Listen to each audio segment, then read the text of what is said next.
Dinner के बाद उपासना बर्तन समेट रही थी कि तभी सेंटर टेबल पर रखा मोबाइल बज उठा। खुशी बेटा देखना किसका फोन है।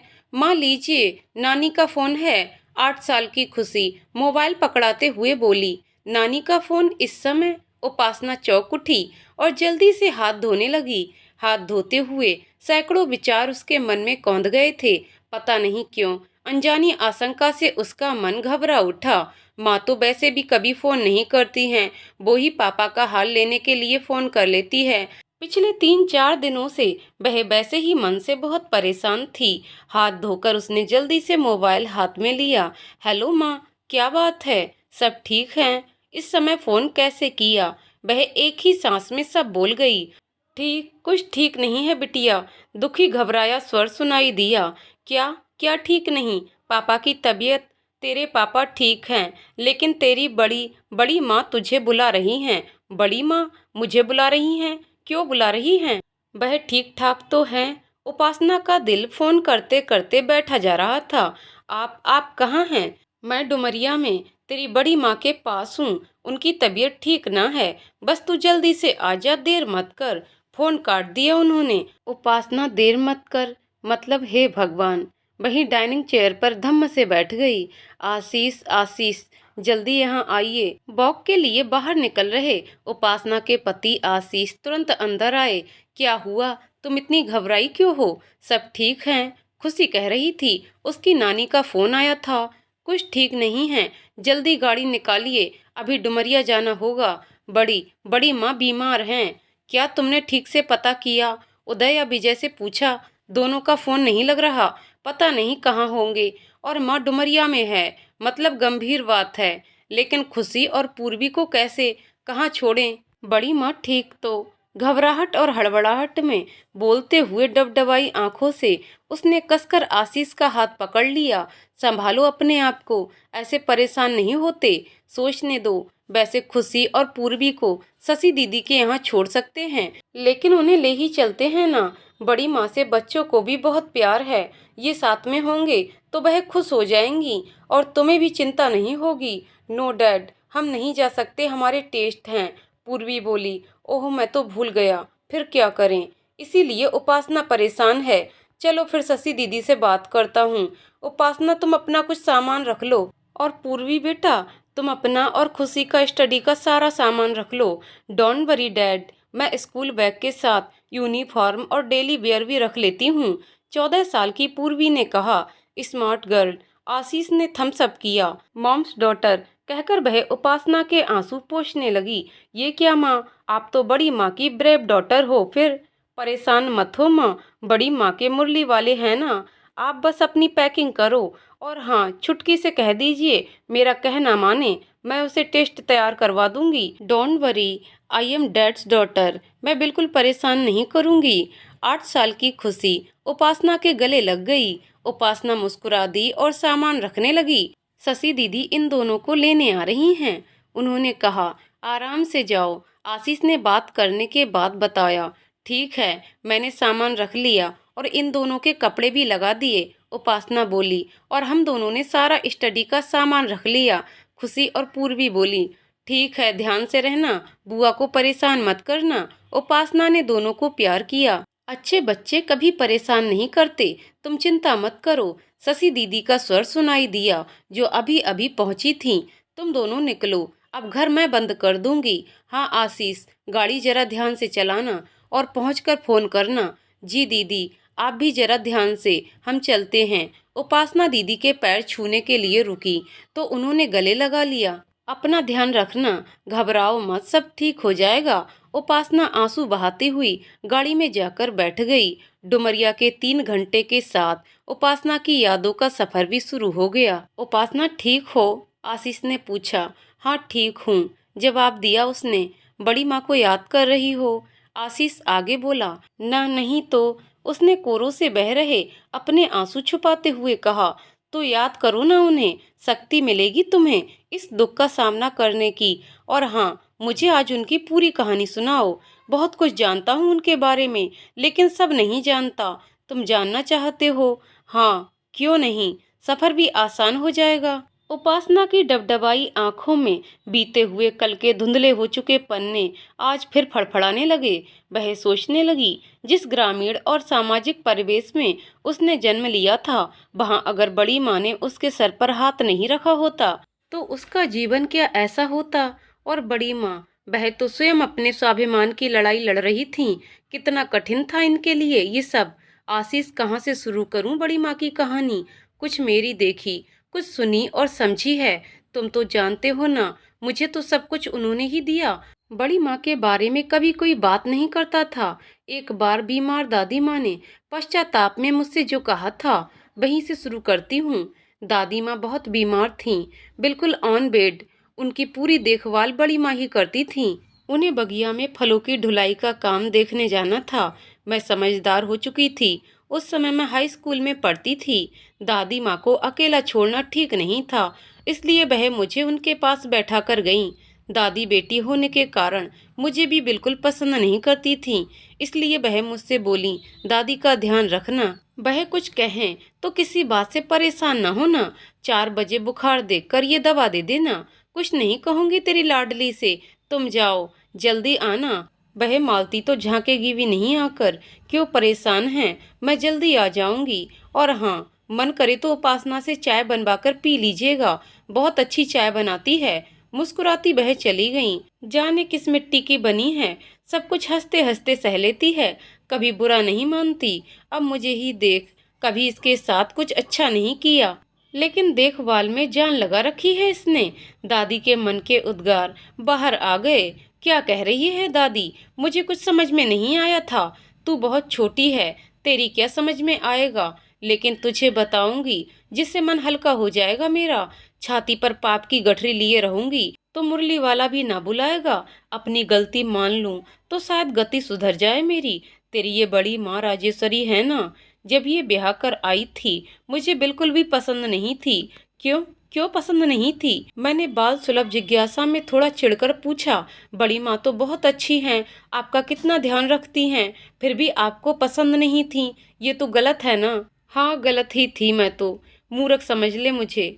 तेरे दादाजी हैं ना, ठाकुर सुजान सिंह, बिना मुझे बताए तेरे पापा का रिश्ता तय कराए थे तेरी बड़ी माँ राजेश्वरी से। माता के कीर्तन में कहीं भजन सुन लिया था उन्होंने, बस घर पहुंच गए उसके। सुंदर सुशील संस्कारी गरीब मास्टर की लड़की के गुणों पर रीझ गए थे तेरे दादाजी। बस ठान लिया था मन में, इसी को बहू बनाएंगे शक्ति सिंह की। राजेश्वरी से विवाह मुझे पसंद न था, क्योंकि मुझे शान शौकत वाले परिवार की बेटी चाहिए थी। इकलौता बेटा है शक्ति सिंह मेरा। मेरे भी अरमान थे, खूब दान दहेज मिले, और फिर तेरी तीनों बुआओं की शादी में भर भर दिया था ठाकुर साहब ने, फिर हमें क्यों ना मिले। लेकिन वह तो कंगले की बेटी को ब्याह लाए बस। शक्ति भी राजी ना था, वह भी किसी बड़े घराने की लड़की से ब्याह करना चाहे था, लेकिन ठाकुर साहब के आगे किसी की न चली। राजेश्वरी ब्याह कर घर आ गई, लेकिन मैं राजेश्वरी को दिल से बहू न मान पाई। ब्याह के समय राजेश्वरी 18 साल की थी और शक्ति 22 साल का। इंटर करने के बाद शक्ति ने पढ़ाई छोड़ दी, बस यार दोस्तों के बीच में हंसी ठट्टा करता रहता, किसी भी काम में कोई रुचि नहीं। हमारे जमींदारी के ठाट बाट तो खत्म हो गए थे, लेकिन पैसे और रुतबे की अकड़ हम दोनों माँ बेटे के सर पर सदा सवार रहती। हम राजेश्वरी से सीधे मुंह बात भी ना करते। ठाकुर साहब पढ़े लिखे, समझदार और सुलझे हुए थे। वह बदलते माहौल के अनुरूप ढलने लगे थे। वह ठाकुरों की सोच से अलग राजेश्वरी को बहुत स्नेह और सम्मान देते।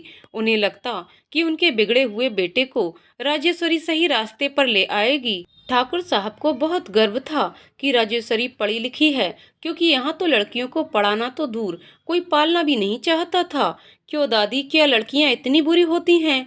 मैं तो बिल्कुल तंग नहीं करती। उदय विजय को देखो, कितनी शैतानी करते हैं। मैंने फिर अपनी बात रखी, अब तू कितनी भी अच्छी हो, जाना तो तुझे पराए घर है। तू कौन सा बुढ़ापे का सहारा बनेगी? लड़के से वंश चलता है, मरने के बाद लड़के के श्राद्ध कर्म से ही सदगति मिलती है। मैं चुप हो गई। जमाने की ये सोच तो बचपन से देखती आ रही थी, अपने ही घर में सबके द्वारा ठुकराई जाती थी। बड़ी माँ के बारे में और बताइए दादी, मैंने बात बदलते हुए कहा। हाँ हाँ, बता रही हूँ, ज्यादा दीवानी ना हो।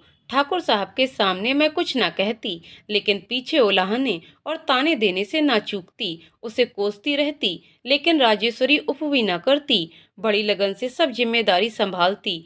उसके गले में तो सरस्वती का बास है, काम करते करते भी गीत गुनगुनाती रहती। भजन सुनकर तो मैं भी मंत्रमुग्ध हो जाती। शक्ति से जरूर उसकी तू मैं हो जाती, क्योंकि वह उसे ठाकुर साहब की मदद करने और काम काज संभालने को कहती। लेकिन वह तो बस ऐसी करना चाहता, नौकर चाकर के होते मुझे काम करने की क्या जरूरत। शक्ति इसी ऐंठ में रहता। धीरे धीरे 3 साल का वक्त निकल गया। राजेश्वरी की गोद न भरी तो मुझे चिंता होने लगी। मैं जब तब उसे पोते का मुंह दिखाने के लिए कहती रहती। गांव में भी बातें होने लगी। ठाकुर साहब को भी चिंता हुई तो उन्होंने शक्ति के साथ उसे शहर डॉक्टरी जांच के लिए भेजा। डॉक्टरी जांच ने तो राजेश्वरी की रही सही खुशियां भी छीन ली। जांच में ये पता चला कि वह कभी मां नहीं बन सकती, क्योंकि उसके बच्चेदानी में खराबी है।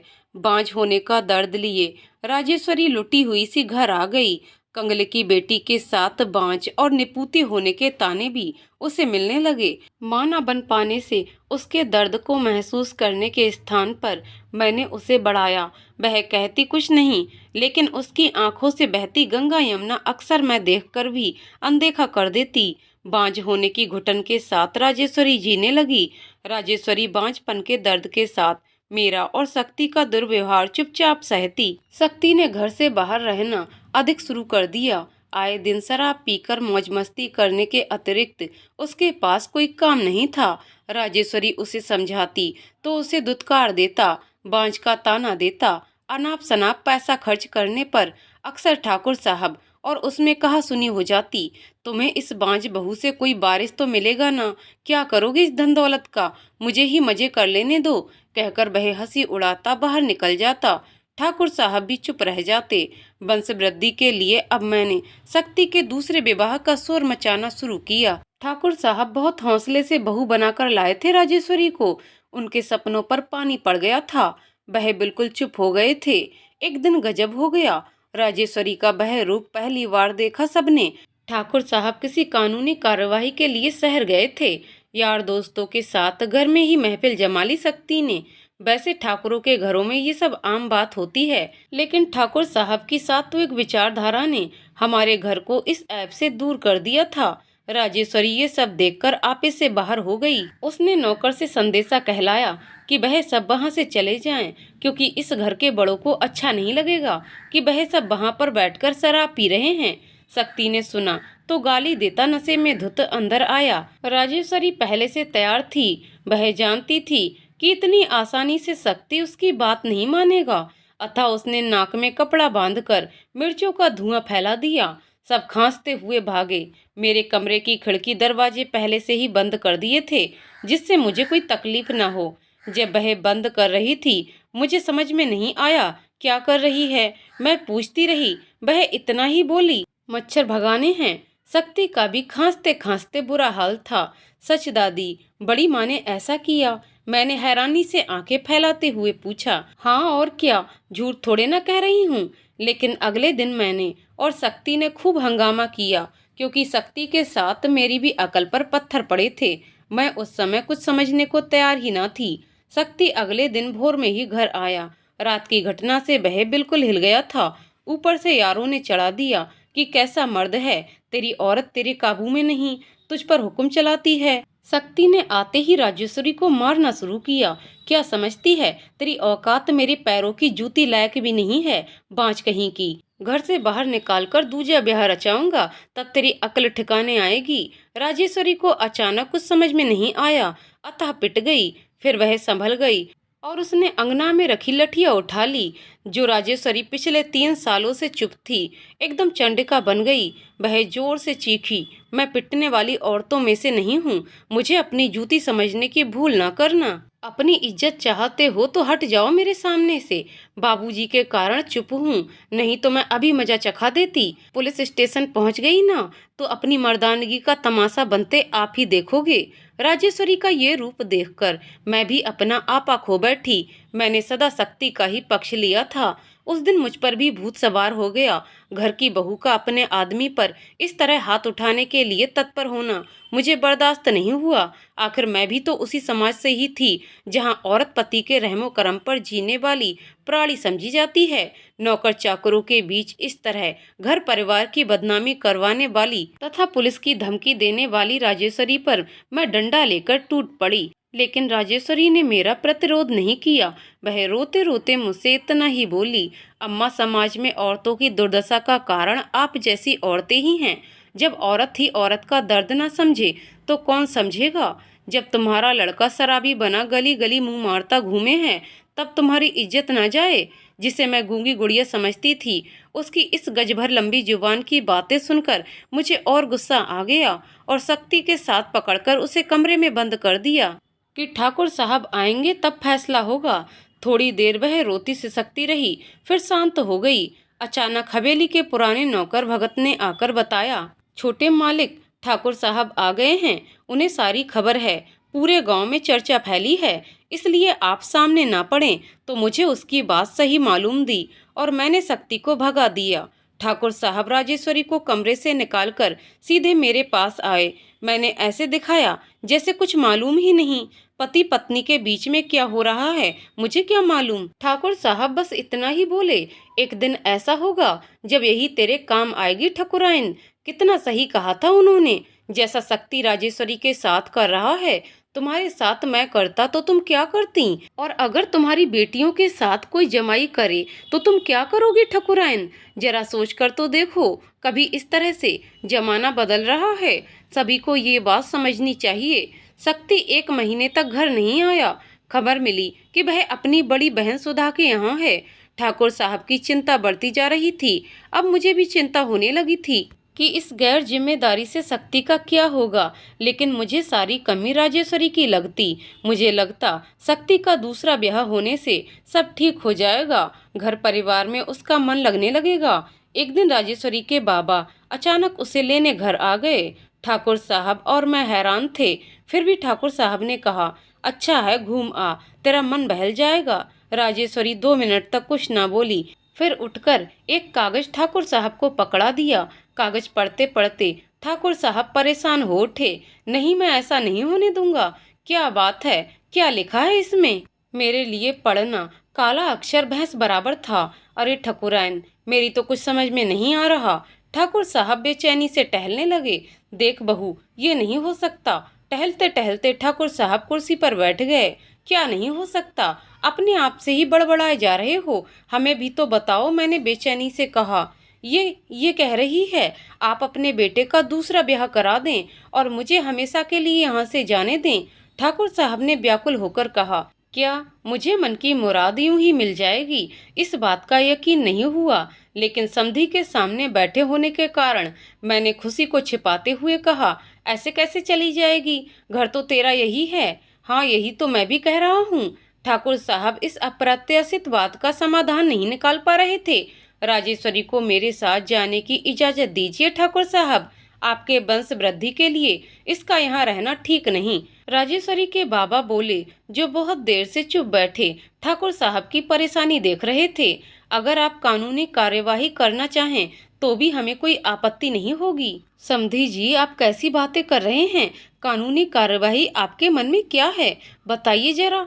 ठाकुर साहब ने पूछा, मेरे मन की क्या, मैं तो बेटी का बदनसीब बाप हूँ। इसकी खुशियों को तो जमाने की नजर लग गई। सबके मुंह पर एक ही बात थी, बहुत खुशकिस्मत है राजेश्वरी जो आपके घर की बहू बनी। अब कहाँ है खुशियाँ, किससे शिकायत करूं। अब तो मुरलीधर ही न्याय करेंगे। मुझे इसने खत लिखकर बुलाया है, जैसा ये कहेगी मुझे करना है। मैं शिक्षक हूँ, बेटी को पराया धन कहकर अपनी जिम्मेदारी से मुंह नहीं मोड़ सकता। राजेश्वरी, तूने बुलाया है अपने बाबा को, अब ये बता तू क्या सोच रही है, क्या चाहती है तू। मैं इस घर से जाना चाहती हूँ ताकि आप सब लोग खुश रहें। मैं माँ नहीं बन सकती, इसलिए मुझे कोई हक नहीं कि मैं आप लोगों को इस सुख से वंचित रखूं। बांझ औरत का जीवन में कोई सम्मान नहीं होता। यहाँ मेरे पति को मुझसे कोई मतलब नहीं और मैं गाली गलौच, मार पिटाई और अपमान नहीं सह सकती। तुम अपने बाबा के घर जाकर क्या करोगी, क्या दूसरी शादी। ठाकुर साहब ने व्याकुलता से पूछा। नहीं नहीं बाबूजी, मैं पहली शादी ही नहीं निभा पाई, दूसरी क्या? फीकी हंसी हंसते हुए राजेश्वरी ने उत्तर दिया। एक बांझ से कौन शादी करेगा? मैं तो बाबा के साथ रहकर उनका अकेलापन दूर करना चाहती हूँ। आगे अपनी पढ़ाई करूंगी। सदा चुप रहने वाली राजेश्वरी की बातें सुनकर हम दंग थे। ठाकुर साहब तो भावुक हो उठे और बोले, बड़े अरमान से ब्याह कर लाया था, अब ईश्वर को नहीं मंजूर तो क्या करें? शक्ति के लक्षण कभी ठीक नहीं थे। सोचा था तेरी समझदारी से उसकी नैया पार लग जाएगी, लेकिन वह तो निरा मूर्ख ही निकला। पढ़ाई तो तुम यहाँ भी कर सकती हो, मैं पढ़वाऊंगा तुम्हें। बहू नहीं बेटी बनकर रहो यहाँ, लेकिन यहाँ से जाओ मत, मुझे तेरी जरूरत है। ठाकुर साहब की ये बात सुन हम सब अबाक थे। राजेश्वरी के बाबा उसके सर पर हाथ रखकर बोले, मैं जा रहा हूँ। ठाकुर साहब को ना नहीं कर सकता। जब इन्होंने बेटी कह दिया तो अब मुझे कोई चिंता नहीं, इनसे बेहतर कौन साथ देगा। ठीक है बाबा, राजेश्वरी ने जवाब दिया। इसी बीच भगत हड़बड़ाया हुआ खबर लेकर आया कि शक्ति आ रहा है, उसने दूसरी शादी कर ली है। जाते हुए मास्टर साहब के कदम ठिठक गए और वह रुक गए। क्या आपको अब भी यही लगता है ठाकुर साहब कि राजेश्वरी को यहाँ रुकना चाहिए? ठाकुर साहब निरुत्तर थे। लाचारी उनके चेहरे से टपक रही थी। सब सोच में पड़ गए, अब आगे क्या होगा। शक्ति की विवाह की खबर सुन मैं उत्साह से भागी। देखा तो शक्ति बैंड बाजे के साथ दुल्हन के साथ आ रहा था। उसे पता था कि ठाकुर साहब अंदर हैं, अतः उसने बाहर से चीखना शुरू कर दिया, माँ ऐ माँ, तेरे लिए नई बहू लाया हूँ। आरती उतार आकर, जिन्हें नापसंद हो उन्हें बता दो कि उनके वंश का नाम मिटने से बचाने के लिए किया है ये सब। मैं हिचक रही थी। अचानक राजेश्वरी ने आरती की थाली लाकर हाथ में पकड़ा दी। मैं आरती उतारने चली गई। बहू के रूप में तेरी माँ मालती को पाकर मैं निहाल थी। मालती बहुत खूबसूरत लग रही थी। रूप रंग में वह राजेश्वरी से 20 ही मालूम दे रही थी। मालती तेरी बड़ी बुआ की ससुराल में दूर की रिश्तेदार की थी, अतः वह सब लोग भी साथ में आए थे। ठाकुर साहब ने चुप्पी साध ली। घर की इज्जत बचाने के लिए ये जरूरी था, क्योंकि शक्ति तो हंगामा करने के लिए तैयार था।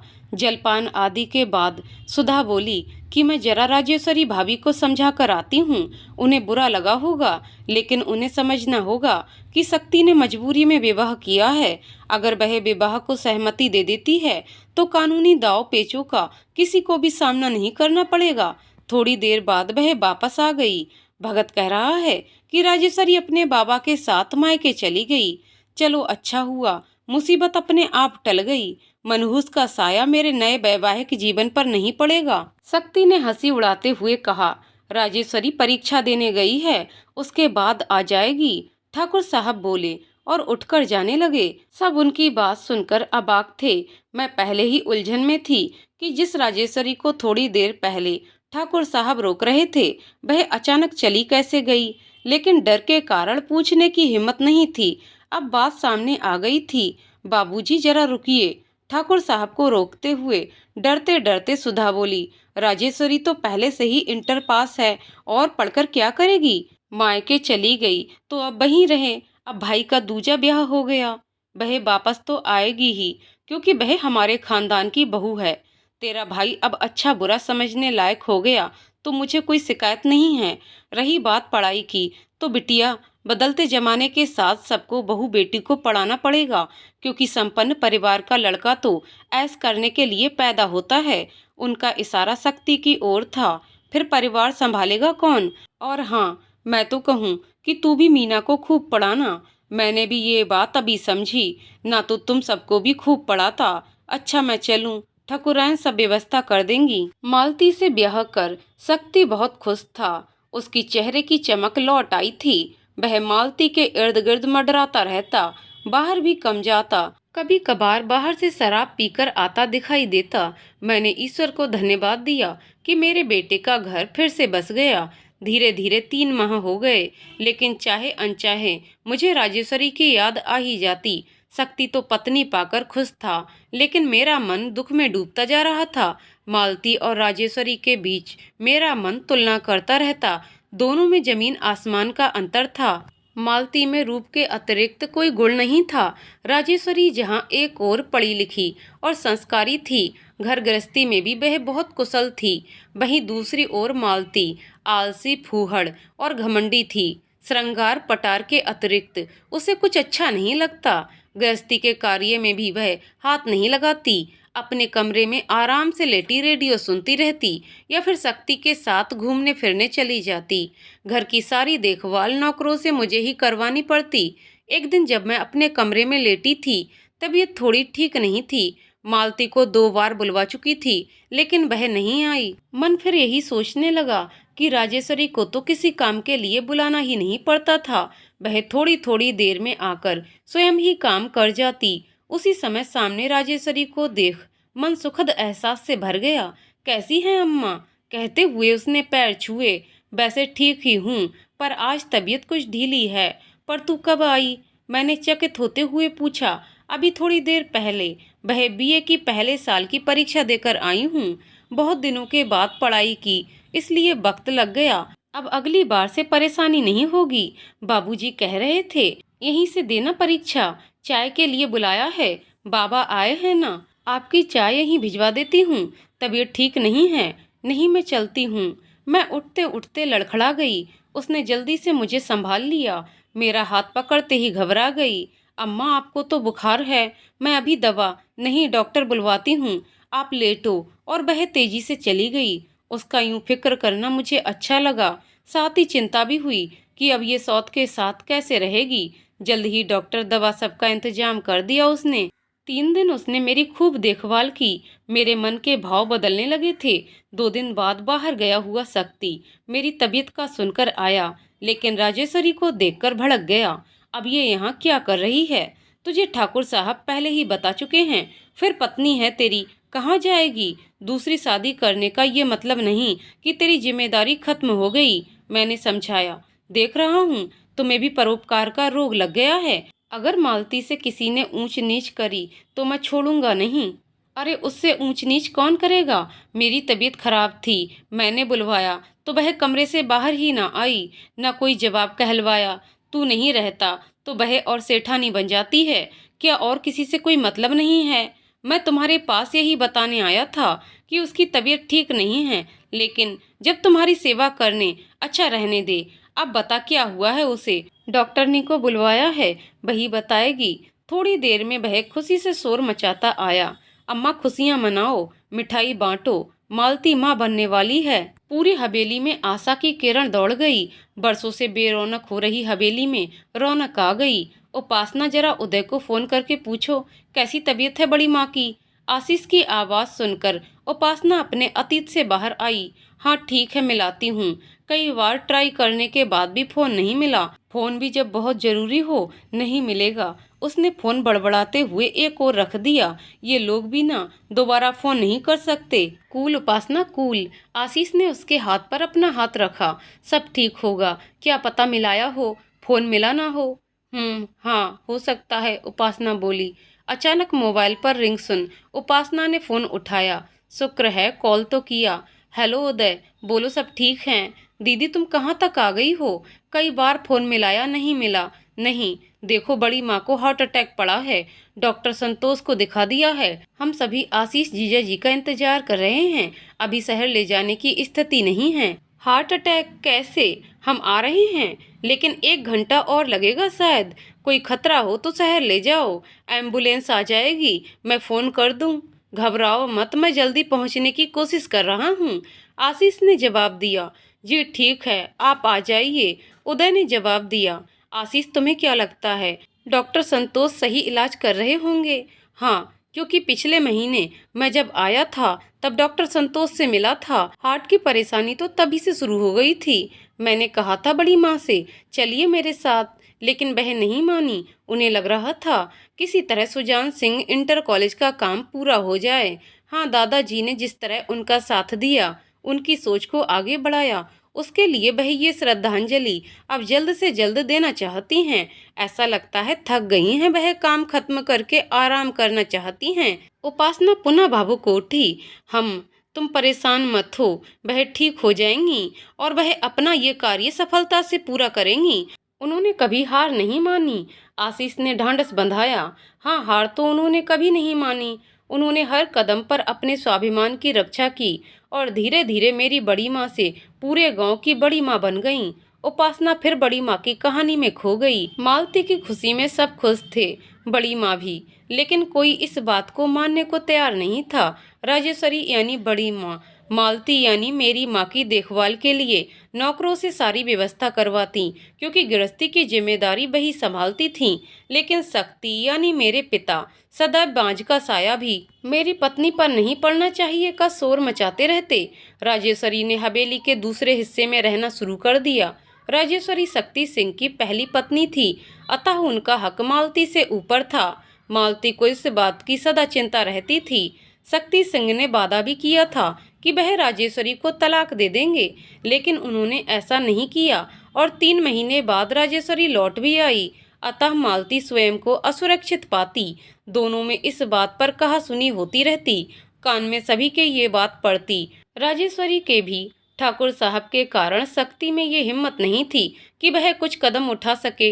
एक दिन बहाना बनाकर मालती अपने मायके चली गई और सासू माँ यानी दादी जी को पत्र भिजवा दिया कि ये वापस तभी आएंगी जब राजेश्वरी हवेली से चली जाएंगी। दादी जी को तो बस पोता चाहिए, अतः उन्होंने राजेश्वरी को खूब खरी खोटी सुनाई। दादी जी उनकी चाल में आ गई थीं, अतः उन्होंने ठाकुर साहब यानी दादाजी की अनुपस्थिति में राजेश्वरी को मायके भिजवा दिया। इसके बाद मालती हवेली में वापस आ गई। ठाकुर साहब आए, लेकिन सब कुछ जानकर भी वह चुप रहे। कहते हैं उसके पीछे राजेश्वरी ही थी। उन्होंने इस बात के लिए राजी कर लिया था कि बच्चे के जन्म तक शांत रहा जाए, लेकिन होनी को कुछ और मंजूर था। अचानक राजेश्वरी के बाबा की तबीयत खराब हुई और उनकी मृत्यु हो गई। ठाकुर साहब के पास खबर आई और उन्हें शीघ्र जाना पड़ा। माँ बाप का साया उठते ही संतान के समक्ष समस्याएं उत्पन्न हो जाती हैं। राजेश्वरी के समक्ष समस्या थी अपने बाबा की अंतिम संस्कार की। मास्टर साहब के सामने कोई भी उनके नए ख्यालों का विरोध नहीं कर पाता था। यही कारण था कि राजेश्वरी शिक्षित हो गई थी, लेकिन आज पूरा गांव उसका दुश्मन बना बैठा था। उनकी पुरानी सोच किसी स्त्री को अंतिम क्रिया कैसे करने देती। राजेश्वरी अड़ी बैठी थी कि वह अपने बाबा की इकलौती संतान है, अतः अंतिम संस्कार वही करेगी। जीते जी जब किसी खानदान वाले ने साथ नहीं दिया, तो वह अब सहायता लेकर क्या करेगी। ठाकुर साहब के पहुंचने से मामला शांत हुआ और उनकी मदद से राजेश्वरी ने अपने बाबा का अंतिम संस्कार किया। ठाकुर साहब फिर आने का कहे समझा बुझाकर राजेश्वरी को शोकातुर छोड़ वहां से चले आए। हालांकि राजेश्वरी हवेली आने को अब तैयार नहीं थी। ठाकुर साहब नहीं माने और 2 महीने बाद राजेश्वरी को ठाकुर साहब अपने साथ ले आए। राजेश्वरी को हवेली में वापस आया देख मालती ने बहुत हंगामा किया।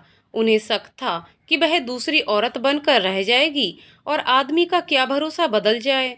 अपनी पहली पत्नी के पास पहुंच गया तो दादी माँ सब बता रही थीं और मैं समझने की कोशिश कर रही थी। राजेश्वरी सब सुनती और पहली बार मालती के सामने जाकर खड़ी हो गई। उन्होंने कागज के साथ अपना मंगलसूत्र भी उतार कर उनके हाथ में दे दिया। कागज में उन्होंने पिताजी को अपने सारे सामाजिक और कानूनी अधिकारों और दायित्वों से मुक्त कर दिया था। अब वह हवेली में दादाजी की बेटी ही थी। यहाँ से दादाजी के साथ उनके प्रगाढ़ रिश्ते का प्रारंभ हुआ, जो एक मिसाल बन गया। धीरे धीरे वह चिर प्रतीक्षित समय आ गया जब मालती ने बच्चे को जन्म दिया, लेकिन इसी के साथ पुत्र जन्म की प्रतीक्षा कर रहे पिताजी की आशाओं पर पानी फिर गया। पुत्र की नहीं, पुत्री की किलकारी गूंजी और मैं बेटी बनकर हवेली में आ गई। किसी को संतान होने की खुशी थी तो किसी को लड़की होने का दुख। मेरे जन्म का एक दुखद पहलू ये भी था कि मैं अपने माता पिता के लिए ही अवांछनीय थी। मेरी माँ जिन्होंने कोई जिम्मेदारी उठाई नहीं थी, वह मेरे प्रति भी गैर जिम्मेदार थी। मुझे रोते कलपते देख बड़ी माँ कभी हाथ भी बढ़ाती तो उनको वह बांझ कहकर रोक देती। वह समाज की उस दूषित संकीर्ण मानसिकता का शिकार थीं। मेरे 2 साल के होते होते माँ दोबारा माँ बन गईं। इस बार ईश्वर ने माँ की गोद 2 जुड़वा बेटों से भर दी। हवेली में खूब खुशियां मनाई गईं। पिताजी के पैर तो जमीन पर ही नहीं पड़ रहे थे। उनका घमंड बहुत बढ़ गया था। वह तो उसी तरह मौज मस्ती करते रहते, लेकिन माँ अब 3 बच्चों की जिम्मेदारियों में फंस गई। इस जिम्मेदारी में सबसे ज्यादा बोझ मेरा था। माँ को मेरी कोई फिक्र नहीं रहती। पिताजी का जीवन के प्रति वही कर्रा चल रहा था। अब शराब के नशे में वह माँ से भी खूब हाथापाई करते, क्योंकि शरीर से कमजोर तीन तीन बच्चों की जिम्मेदारियों में फंसी औरत उनकी इच्छा पूर्ति नहीं कर सकती। इन हालातों में राजेश्वरी ही संकट मोचन बनकर सामने आती। कई बार अपनी वासना पूर्ति के लिए वह राजेश्वरी के पास भी पति का हक जताने पहुंच जाते, क्योंकि पिताजी के लिए औरत मात्र भोग की वस्तु और बच्चे पैदा करने की मशीन थी। लेकिन राजेश्वरी चट्टान की तरह अडिग थी। वह अपनी बात से कभी नहीं हिली, क्योंकि वह अपना हक माँ को दे चुकी थी। एक बार पिताजी ने बहुत दंगा किया। राजेश्वरी के बहुत पीछे पड़ उन्हें घर से निकालने या उनकी बात मानने के लिए विवश करने लगे। मेरे नाम का सिंदूर लगा, किस अधिकार से इस घर में रहती है? पूछ दे इसे, क्यों लगाती है सिंदूर जब मुझसे कोई मतलब नहीं है? मुझे सब पता है। तेरी नजर बस धन दौलत पर है। बाबूजी की सहपट ठकुराइन बनी घूमती है, वरना भूखों मर जाए। माए के भी कौन बैठा है रोटियां खिलाने वाला, वह भी मर गया। पिताजी की बकबक सुन बड़ी माँ गुस्से से भर उठी। जवाब चाहिए तुम्हें शक्ति सिंह? तो सुनो, मेरी मांग में सिंदूर इसलिए तुम जिंदा हो, वरना हाँ लगाती हूँ मैं सिंदूर, क्योंकि तुमने इसे किसी और की मांग में सजा दिया। मेरे सिंदूर पोंछने से उसका बुरा हो गया तो मैं स्वयं को कभी माफ नहीं कर पाऊंगी, क्योंकि मुझे मालूम है कि मेरी सौत बनकर आने में उसकी कोई गलती नहीं। ये तुम्हारी सोच है। तुम पुरुष जाति के वह प्रतिनिधि हो जो आज मुझे ठुकराता है, कल उसे ठुकरा देगा। मैं लगाती हूँ सिंदूर तुम्हारे माँ बाप के लिए। मैं जीते जी उनके बेटे को नहीं मार सकती। मुझे सहारा देने वाले सहृदय बाबूजी के लिए, जो उस पुरुष वर्ग का प्रतिनिधित्व करते हैं, जो माँ, पत्नी, बेटी, बहू, हर रूप में स्त्री का सम्मान करता है। मैं उन्हीं के स्नेह वश यहाँ हूँ, अन्यथा अपने पिता की सरकारी नौकरी लेकर आराम से जी सकती हूँ। मैंने बीए कर इतनी योग्यता प्राप्त कर ली है। मैं सिंदूर लगाती हूँ ताकि तुम्हारे इन मासूम बच्चों पर तुम्हारा साया बना रहे। मेरे सिंदूर पोंछने से कहीं फिर ये मासूम बच्चे अनाथ हो जाएंगे, जो मैं कभी नहीं चाहती। राजेश्वरी के जवाब से मालती की आंखें भी खुल गईं। मैं 3 साल की हो गई थी। राजेश्वरी दादाजी के कार्यों में लगी रहती। मैं हवेली में घूमती फिरती। माँ जैसी दूसरी औरत के आंचल में अपना प्यार तलाशने लगी। वह भी नजर बचाकर चुपके से मुझे प्यार करती और मेरे मांगने पर खाने के लिए चीजें दे देती। पिताजी के देखने पर मेरी सामत आ जाती। एक बार इसी बात पर पिताजी ने मुझे इतना मारा कि मरते मरते बची। मेरा दम घुटने जैसी अवस्था में मुझे सांस लेने में दिक्कत हो गई थी। राजेश्वरी ने आकर मेरी जान बचाई। पिताजी के शोर मचाने पर वह उस दिन फिर चंडी बन गईं। उन्होंने उनके सामने मुझे उठाकर सीने से लगा लिया। बच्चे के मारने के जुर्म में पुलिस केस की धमकी दे वह मुझे गोद में ले भगत के साथ डॉक्टर के यहाँ भागी। डॉक्टर इलाज से मैं बच गई, लेकिन देखभाल के अभाव में मैं बहुत कमजोर थी। अतः गांव के डॉक्टर की सलाह पर मुझे दादाजी ने शहर में भर्ती कर दिया। उनकी उचित देखभाल और इलाज से मैं ठीक होने लगी। दादाजी और वह ढेरों अच्छी अच्छी कहानियां सुनाते। मैं ठीक होकर घर आ गई। माँ ने दौड़कर मुझे सीने से लगा लिया। शायद मुझे खो देने के दुख ने उनकी ममता जगा दी। उस दिन राजेश्वरी ने माँ से कहा, मालती, मैंने तुमसे कभी कुछ नहीं कहा, लेकिन आज कहती हूँ, औरत का गहना स्नेह और ममता है जो वह सब पर लुटाती है। अगर माँ ही बेटी बेटे में भेद करने लगे तो कल वह बेटी हो या बहू सिर उठाकर जी नहीं पाएगी और पुरुष की दया पात्र ही बनी रहेगी, जैसे कि तुम जी रही हो। माँ की सोच कुछ बदलने लगी थी, लेकिन प्रकृति से वह लापरवाह थी। मैं अब स्वतंत्र होकर राजेश्वरी के पास पहुंच जाती। खेलती कूदती वह मुझ पर अपनी भरपूर ममता उड़ेलती। एक दिन उनको कुछ लिखते देख मैं पेन छीनकर लिखने की जिद कर रही थी। वह मुझसे बोली, अपनी माँ से कहो स्कूल में नाम लिखाए तुम्हारा। आप लिखा दो मेरा नाम। आप मेरी माँ नहीं हो? मैंने आंचल खींचते हुए पूछा। आप कौन हो? नहीं, मैं माँ नहीं हूँ तुम्हारी। जाओ, तुम अपनी माँ के पास जाओ। वह भावुक होते हुए बोली, ये तुम्हारी बड़ी माँ है मुन्नी, यही तुम्हारा नाम स्कूल में लिखवाएंगी। माँ पीछे से बोली, जिन्होंने मेरी और उनकी बात सुन ली थी। बड़ी माँ? क्या कहा तुमने बड़ी माँ? बांझपन का दर्द झेलती आ रही उनकी आंखों से अनवरत आंसू बह निकले। नहीं नहीं मालती, मुझे इस मोह में मत डालो। तुम्हारे पति को पता चला तो? नहीं नहीं, मैं ऐसे ही ठीक हूँ। उन्हें तो वैसे भी इससे कोई मतलब ना है।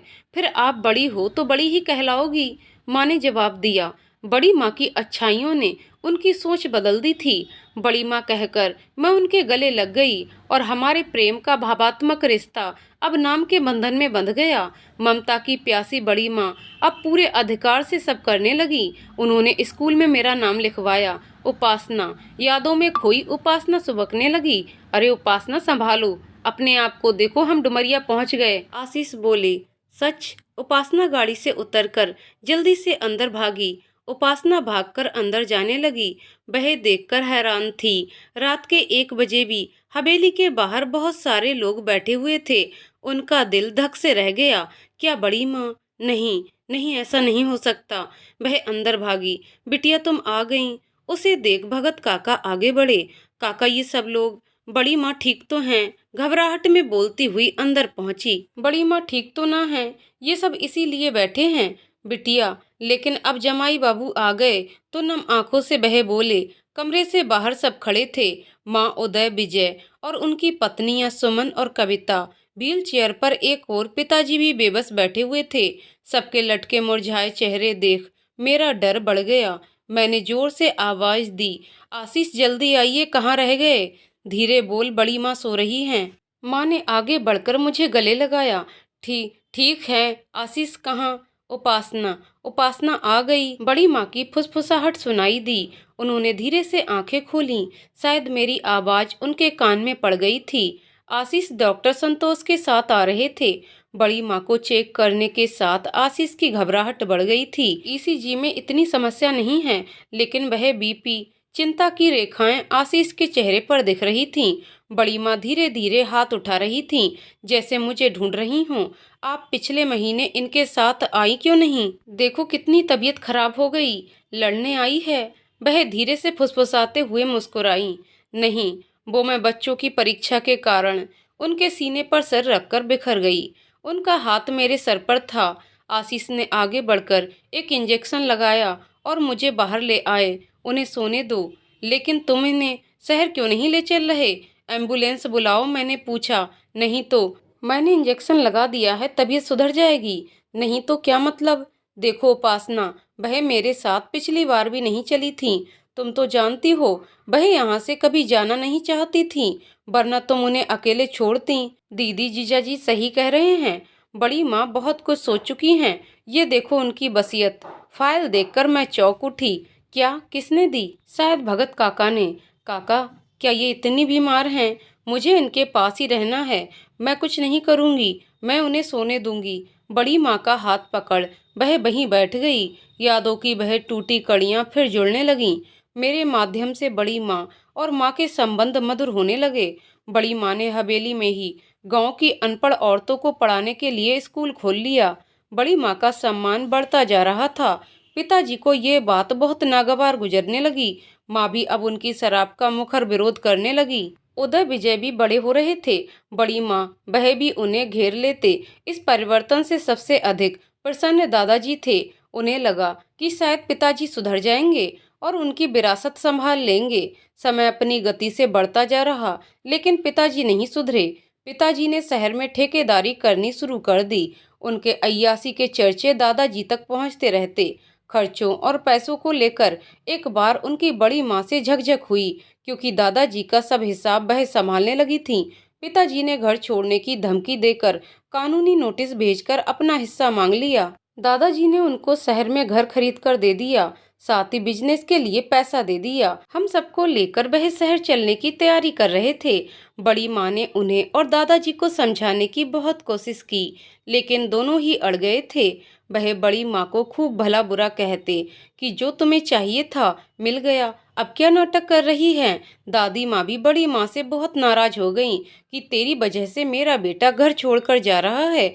हम सबके जाने से बड़ी माँ दुखी थी और डुमरिया छोड़कर जाने की तैयारी हो गई। तब माँ ने उनसे विनती की, दीदी आप चली गईं तो सब बिखर जाएगा। मेरे बच्चे सड़क पर आ जाएंगे, क्योंकि उपासना के पिताजी तो सब लुटा देंगे। जो हो रहा है उसे होने दें। आप यहाँ पर रहकर सब संभालें। उपासना को भी आप ही अच्छे से पाल सकती हैं। वो अपने बेटों को तो पढ़ा लिखा लेंगे, लेकिन इसे जीने ना देंगे। इसलिए ये आपकी है, जैसे चाहें वैसे रखो। बड़ी माँ और माँ दोनों एक दूसरे के गले लगकर खूब रोईं। बड़ी माँ को शक था कि पिताजी आसानी से मुझे नहीं छोड़ेंगे, लेकिन आशा के विपरीत वह चुपचाप चले गए। आखिर मैं उनके लिए किसी मुसीबत से कम नहीं थी। दादी माँ दादाजी से कुछ दिनों नाराज रहीं। फिर एक दिन दोनों में खूब झगड़ा हुआ और उनको फालिज का अटैक पड़ा और वह बिस्तर पर लग गईं। बड़ी माँ ने उनकी सेवा में जी जान एक कर दी। तब उनकी सोच बड़ी माँ को लेकर बदलने लगी। तभी उन्होंने मुझे उनकी वह कहानी सुनाई थी। बड़ी माँ से मेरा परिचय करा। दादी माँ स्वर्ग सिधार गईं, लेकिन प्रसन्नता की बात ये थी कि वह जिस बांझ बहू से नफरत करती थीं, उसको आखिरी वक्त दुआएं देती हुई गईं। दादाजी की पूरी जिम्मेदारी बड़ी माँ को दे वह इस दुनिया से विदा हो गईं। समय अपनी गति से हम सबको अपने साथ ले चलता रहा। पिताजी, माँ और भाई शहर में सेट हो गए। मैं, बड़ी माँ और दादाजी गांव में।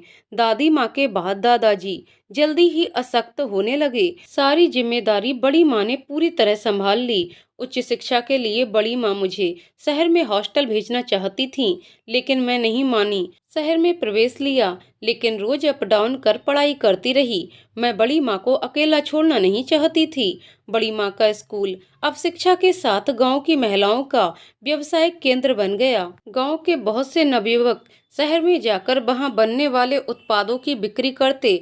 सभी को आर्थिक लाभ होता। गांव वाले बड़ी माँ की प्रगतिशील सोच के साथ आगे बढ़ रहे थे। गांव पंचायत के चुनाव होने वाले थे। वर्तमान प्रधान से अब अप्रसन्न थे, क्योंकि सरकारी योजनाओं का कोई लाभ गांव को नहीं मिल रहा था। दादाजी और बड़ी माँ ने सामने गांव के कुछ लोग अपनी परेशानी बता रहे थे। होली का अवसर था, अतः पिताजी भी सपरिवार उपस्थित थे। तभी भगत काका ने कहा, बड़े ठाकुर के सामने मैं अपनी बात रख रहा हूँ, मुझे क्षमा करें, लेकिन मेरे विचार में ये चुनाव बड़ी माँ को लड़ना चाहिए। अब तो गांव की खुशहाली इन्हीं के हाथ में है। सब में खुशी की लहर दौड़ गई। बिल्कुल सही, बड़ी माँ को ही चुनाव लड़ना चाहिए। सब एक स्वर में बोले। बड़ी माँ का कद इतना बड़ा हो गया था कि बड़ा हो या छोटा इसी नाम से पुकारता था। मैं नहीं, ये चुनाव बाबूजी। ना राजेश्वरी, मेरे बस का नहीं ये सब। मैं तो ढल गया, अब तू ही इनकी मदद कर। बड़ी माँ को बीच में टोकते हुए दादाजी ने कहा, गांव वालों का ये फैसला बदलती सोच का परिचायक था। ये सोच का बीज बोने वाले दादाजी और बड़ी माँ ही थे। सोच तो शायद पिताजी की भी बदलने लगी थी, क्योंकि वह बिना हंगामा किए शहर लौट गए। चुनाव में मदद करने के लिए उदय विजय को भी गांव आने से उन्होंने नहीं रोका। परिणाम स्वरूप बड़ी माँ ने चुनाव लड़ा और गांव प्रधान बन गईं। गांव में खुशहाली बढ़ने लगी। बड़ी माँ सभी सरकारी योजनाओं की सुचारू व्यवस्था करवाती। Anganwadi, primary school, health centre, MNREGA आदि की कार्य प्रणाली में परिवर्तन आ गया। मैंने बीएड में प्रवेश लिया, क्योंकि मैं शिक्षिका बनना चाहती थी। उदय ने बीकॉम और विजय ने बीबीए कर लिया। दोनों ने पिताजी का कंस्ट्रक्शन बिजनेस संभाल लिया। बड़ी माँ ने गांव के फल और सब्जियों के बिजनेस की जिम्मेदारी भी उन्हें दे दी। जिंदगी में सुकून बढ़ रहा था। दादाजी और पिताजी के संबंध भी सुधरने लगे कि अचानक वह हादसा हो गया। दादाजी और पिताजी दादी माँ की आखिरी इच्छा पूरी करने एक साथ हरिद्वार गए थे। लौटते समय मौसम खराब हो गया। ड्राइवर गाड़ी संभाल नहीं पाया और एक्सीडेंट हो गया। एक्सीडेंट में पिताजी गंभीर रूप से घायल हो गए और दादाजी हम सबको छोड़कर चले गए। हम सब पर दुखों का पहाड़ टूट पड़ा। ईश्वर का न्याय समझ में नहीं आया। जब सब कुछ सामान्य हो रहा था, फिर बड़ी माँ ही सबका संबल थी, लेकिन उनका संबल यानी दादाजी का साथ छूट गया था। पहली बार हम सबने उन्हें फूट फूट कर रोते देखा। पिताजी हॉस्पिटल में भर्ती थे, इसलिए उन्होंने दादाजी का संस्कार उदय से करवाया। उदय ने कहा, आप ही दादाजी की असली उत्तराधिकारी हैं। तो वह बोली, नहीं, माँ जी को अच्छा नहीं लगेगा और फिर परंपराओं का पालन होना भी जरूरी है। पिताजी का जीवन बच गया, लेकिन वह पूरी तरह खड़े नहीं हो पाए। शराब से खोखला उनका शरीर बहुत इलाज के बाद भी व्हील चेयर का ही आश्रित बन गया। ले उपासना, चाय पी ले। मेरे आंसू पोंछते हुए माँ ने कप पकड़ाया। दीदी ठीक हो जाएंगी, आशीष बाबू कोशिश कर रहे हैं। सच, बिल्कुल सच। वह देख बड़ी माँ के कमरे के सामने मंदिर के बाहर पिताजी ईश्वर से प्रार्थना कर रहे थे। मैं सोचने लगी, सच कहा है किसी ने, वक्त बड़े से बड़े अड़ियलों को ठीक कर देता है, या फिर बड़ी माँ के पुण्य कर्म हैं कि उन्होंने पिताजी की नफरत को अपने सम्मान में बदल दिया। सी इज इम्प्रूविंग नाउ, आशीष ने उन्हें एग्जामिन करते हुए कहा। माँ, आप और पिताजी आराम करिए। मैं नहीं चाहता कि मेरे पेरेंट्स बढ़ें, और हाँ, आप भी, क्योंकि आपका इलाज तो बिल्कुल नहीं कर पाऊंगा। आशीष ने मेरा हाथ थामते हुए हल्की मुस्कान से कहा, आपसे इलाज कराने की बड़ी माँ की ही तमन्ना थी, बस आप उन्हें ठीक कर दें। आशीष की मुस्कान ने हौसला बढ़ा दिया था। आशीष, आपको याद है जब आप अपने परिवार के साथ मुझसे मिलने के लिए आए थे, तब मैंने मना कर दिया था कि मैं किसी डॉक्टर से शादी नहीं करूंगी, क्योंकि उन्हें मरीजों से फुर्सत नहीं होती। तब बड़ी माँ ने हंसते हुए कहा था कि मुझे डॉक्टर दामाद ही चाहिए, जिससे बुढ़ापे में मेरा फ्री इलाज हो सके। और आज उनकी ये तमन्ना भी पूरी हो गई। सच ये था कि वह मेरे लिए एक योग्य जीवन साथी चुन चुकी थी। उनका फैसला कितना सही था। सब याद है, हमारी शादी में दुल्हन की तरह सजी हवेली में बड़ी माँ और छोटी माँ दोनों ने तुम्हारा कन्यादान किया था। ऐसा पहली बार हुआ था। उसके बाद उदय और विजय की शादी भी उन्होंने धूमधाम से की थी। प्यार और अपनेपन से उन्होंने ठाकुर सुजान सिंह के पूरे परिवार को जोड़ दिया था। हर भूमिका, हर जिम्मेदारी उन्होंने बहुत ही प्यार और अपनेपन से निभाई। स्वाभिमान की जीवित मिसाल हैं हम सबकी बड़ी माँ। बातों बातों में रात कट गई। भोर की प्रतीक्षा में सब बैठे थे। सभी को बड़ी माँ के उठने का इंतजार था। सबकी प्रार्थनाएं रंग लाईं और बड़ी माँ ने आंखें खोलीं। आप ठीक हैं? आशीष ने चेक करने के लिए उनका हाथ पकड़ लिया। ठीक। चारों ओर नजर घुमाई उन्होंने। सबको सामने देख मुस्कुराई। बहुत परेशान किया मैंने। हाँ, बहुत। लेकिन बस अब ठीक हो जाइए। उपासना ने प्यार से उनका हाथ चूम लिया। बड़ी माँ, आपने तो डरा ही दिया था। विजय पैरों के पास बैठकर रोने लगा। इधर आ, उन्होंने इशारे से बुलाया और कांपते हाथों से उसके आंसू पोंछे। उदय कहाँ है? वह बाहर है। अभी इन्हें आराम करने दे, अधिक बात नहीं करनी है। सब लोग बाहर रहेंगे। थोड़ी देर में इनके रिपोर्ट्स आ जाएंगे। अगर कुछ गड़बड़ हुई तो शहर में हॉस्पिटल में एडमिट होना पड़ेगा। आशीष ने चिंता दिखाई। मैं ठीक हूँ, ये बात डॉक्टर बताएगा, पेशेंट नहीं। ओके, आशीष बोले। हाँ हाँ ठीक। सिर हिलाया उन्होंने। सब कमरे से बाहर आ गए। 2 बजे तक तबीयत में काफी सुधार दिखने लगा। 4 बजे तक रिपोर्ट्स आ गए। सब रिपोर्ट्स सामान्य थे। सबने राहत की सांस ली। अगले दिन बड़ी काफी सामान्य थीं। गांव के कुछ लोग भी उनसे मिलने आए। उदय अभी भी उनसे दूर था। माँ, बड़ी माँ के पास प्रसाद लेकर आई। माता रानी को चुनरी चढ़ाई है आपके ठीक होने की। प्रसाद लेते हुए वह बोली, अरे मुझे कुछ नहीं होना था जब तक गांव में लड़कियों के स्कूल बनाने का बाबूजी का सपना पूरा नहीं कर दूंगी। मैं यहीं रहूंगी। अच्छा, फिर वह वसीयत क्यों बनवाई? उदय का प्रश्न था। नाराज है इस बात पर? हाँ, हम सबको धन दौलत सब कुछ दे दिया, लेकिन हमें बेटा नहीं माना। तभी तो अपने अंतिम संस्कार का अधिकार उपासना दीदी को ही दिया है। क्या? सब चौंक गए। हाँ, बेटों के होते हुए भी मैंने ऐसा किया, क्योंकि समाज की सोच बदलने की जरूरत है। मैं चाहती हूँ कि ये एक मिसाल बने, ताकि जिनके बेटे ना हो उनकी बेटियों को वह दिन ना देखना पड़े जो मैंने देखा। मेरे सिर पर तो बाबूजी का हाथ था। सब बहू बेटियां इतनी खुशनसीब नहीं होती। तुम्हें तो अपने दादाजी के विचारों को मूर्त रूप देना है। मेरा ईश्वर जानता है कि मैंने सबको अपना माना। बोलते बोलते बड़ी माँ भावुक हो गईं। हाँ बड़ी माँ, हाँ, आपने सबको। उदय भावुक हो उनके सीने से लग गया। आप कुछ दिन के लिए शहर चल रही हैं। स्कूल का काम भगत काका और ये दोनों देखेंगे। 15 दिन बाद उद्घाटन करना है आकर। और हाँ, मुझे कोई एक्सक्यूज नहीं सुनना है। उपासना ने निर्णय सुनाया। अब हुक्म तो मानना ही पड़ेगा, लेकिन जैसा कि तय है, 15 दिन नहीं, 1 महीने बाद बाबूजी के जन्मोत्सव पर सुजान सिंह इंटर कॉलेज का उद्घाटन इस परिवार की बेटियां खुशी, पूर्वी और उदय की बेटी दीक्षा करेगी। बड़ी माँ बोली, ठीक है, डन। अब चलिए। 1 महीने बाद सब डुमरिया में फिर इकट्ठे हुए और एक बड़े समारोह में तीनों बेटियों ने शिक्षा के नए द्वार का उद्घाटन किया। उपासना, मेरा जन्म सफल हुआ। मैंने बाबूजी के सपने को साकार कर दिया। बड़ी माँ भावुक हो उठी। हाँ माँ, सबको आप पर गर्व है। संघर्ष से भी अपनी पहचान बनाई जा सकती है। आपने डुमरिया गांव का नाम भी प्रसिद्ध कर दिया। बड़ी माँ, आपका नाम राष्ट्रपति के विशिष्ट पदक के लिए स्वीकृत हुआ है। उदय ने पत्र पढ़कर खुशखबरी सुनाई। अरे रे वाह, hip hip hurray, clap for बड़ी माँ, पूर्वी चिल्लाई। करतल ध्वनि से सबने इस उपलब्धि का स्वागत किया। उपासना बोली, यू आर ए विनर बड़ी माँ। हाँ, क्योंकि मुझे मेरे बाबा और बाबूजी का आशीर्वाद मिला। मेरी भांति हर बेटी और बहू ऐसा कर सकती है अगर उसे अपने पिता का आशीर्वाद मिले। तो दोस्तों, कहानी यहीं पर समाप्त होती है। दोस्तों, आपको कहानी कैसी लगी कमेंट करके ज़रूर बताएं। कहानी पसंद आई हो तो वीडियो को लाइक शेयर करें और चैनल को सब्सक्राइब करें। कहानी को पूरा सुनने के लिए बहुत बहुत धन्यवाद दोस्तों।